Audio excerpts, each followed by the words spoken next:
কৃষ্ণ সবাইকে। তো কালকে কার্তিক মাসের যে দামোদর মাসের যে মাহাত্ম্যটা ওটা পুরোটাই পড়েছিলাম। তো আজকে পৃষ্ঠায় রয়েছে হলো প্রশ্ন উত্তর। তা দেখি কে কোন প্রশ্নের উত্তর জানেন, আমাকে কমেন্ট করে কিন্তু অবশ্যই জানাবেন। প্রশ্ন উত্তরগুলো লিখেছেন সনাতন গোপাল দাস ব্রহ্মচারী।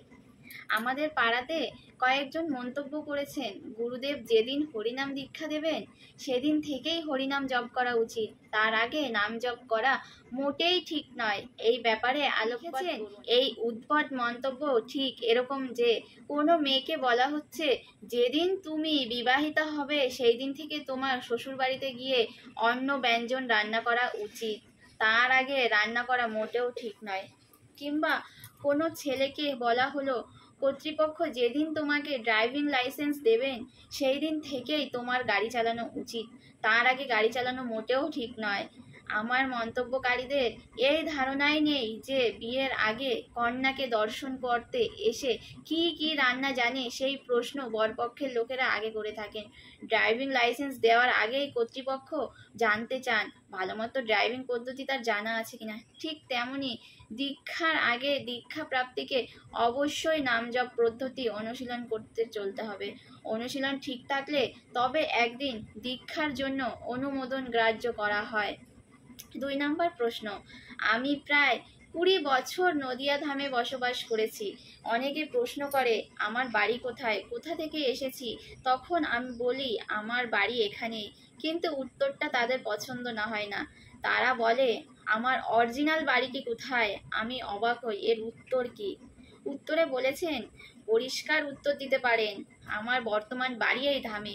20 বছর আগে ছিলাম তমুক স্থানে, সেখানে মাতৃ জঠরে 10 মাস এবং 18-20 বছর মা বাবার তত্ত্বাবধানে ছিলাম। মা বাবা দেহত্যাগ করার পর আমি এই ধামে চলে আসি। এখন আমার জন্মস্থান ভিটাটি জ্ঞাতিজনেরা দখল করে নিয়েছে। আমার নিজস্ব বলে কিছুই নেই। আমাকে এক জ্যোতিষী বলেছেন পূর্বজন্মে আমি কাক ছিলাম, উঁচু বটগাছের উপরে আমি বাস করতাম। ভাগ্যক্রমে ভক্তদের উৎকৃষ্ট ভোজন করার ফলে এই মানুষ্য জন্ম পেয়ে ধামে এসে ভক্তি অনুশীলনের সুযোগ পেয়েছি, কিন্তু সেই জীবনের কোনো দলিল পত্র ঠিকানা নেই। তাই এই সংসারে কোনটা যে আমার অরিজিনাল বাড়ি আমি নিজেই বুঝি না। প্রশ্ন, জড়ভরতকে ভদ্রকালীন কাছে বলি দিতে গেলে বিগ্রহ ফেটে মা কালী বেরিয়ে এসে তার পূজকদেরই গলা কেটে দিয়েছিলেন, তাহলে বর্তমানে শ্লেষারা কালী বিগ্রহ নষ্ট করে দিচ্ছে, মা কালী কি তাদের কিছু করবেন না? উত্তর, বিগ্রহ যখন ঐশী শক্তি সম্পূর্ণ থাকে তখন কেউ সেই বিগ্রহের ক্ষতি করতে পারে না। গৌরপ্রসাদ অবিরাম ঠাকুর সেই ঘটনা দেখিয়েছিলেন। বিগ্রহ হাঁটতে পারে, কথা বলতে পারে। বালেশ্বরের সাক্ষী গোপাল তার আক্রমণে নিজেকে ফুলগুলোর মধ্যে লুকিয়ে রাখেন। বৃন্দাবনের অদ্বৈত বটে মদন গোপাল তার প্রমাণ। বিগ্রহ তার প্রিয় ভক্ত নরোত্তম ঠাকুর ছাড়া অন্য কারোর কাছে যেতে চাইছিলেন না। ভগবান গোলায় গৌরাঙ্গ বিগ্রহ তার নিদর্শন। ঠিক তেমনই বিগ্রহ কোনো কিছু দোষ দেখে নিজের ধ্বংসলীলাও করে থাকেন, সেটি কারোর প্রমাণের ফলে হোক কিংবা শেলেচ্ছদের আক্রমণে হোক। প্রশ্ন, বহুদিন ধরে ভক্তি লাইনে আছি কিন্তু জড় কামনা বাসনা কখনোই দূর হয়নি, এর কারণ কি? বাংলায় একটি কথা আছে, ধরো কাচি ধরে মাঝখানে গাছের একটি বড় বুড়ি পড়ে আছে, কাচিতে বেঁধে সরাবার জন্য টান দিতে হবে। আপনি কাচি ধরেই দাঁড়িয়ে থাকলেন, জড় কামনা বাসনা বুড়িকে ধরে থাকবেন নাকি সেটিকে ভক্তি লাইন থেকে সরাবেন?